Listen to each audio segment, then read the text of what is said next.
the engine in Jay Leno's Chrysler Turbine went kaput, there was only one place in the world he could bring it: Williams International in Pontiac, Michigan. I never thought it would run again, so I'm very fortunate. We found 60 guys from the original team, and they rebuilt it. Did an amazing job.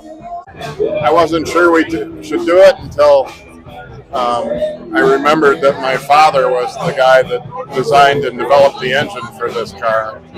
So it was a great way to honor his memory by restoring the engine for Jay. And Jay's a great guy, and so we were happy to do it for him. There's no profit in rebuilding something like this. It's just saving history. So I want to thank you, my friend, for doing that. Thank you very much. We had a great team of volunteers from the company working on it, including quite a few former Chrysler engineers that worked on it, many of them in their 90s now, that volunteered their time, and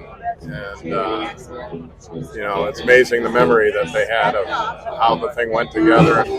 I asked them, I said, why are you volunteering for the team? Like, they're up in their 90s, and they just said, we want to save one. And I just thought that was the coolest answer ever, We participated in removal and installation of the engine. We did the brake work on the car. We rebuilt the transmission. Everything mechanical relating to the car, with the exception of rebuilding the turbine engine, which was all Williams, and they did an amazing job with it. It's great that it's Jay's. We're very excited to be able to do something for him.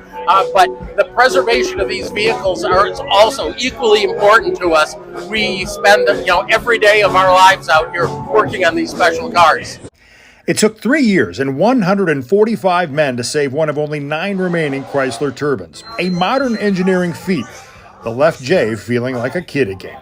It's exciting because I saw it when I was 14, and I had to wait almost 50 years to see it again, so it's pretty cool.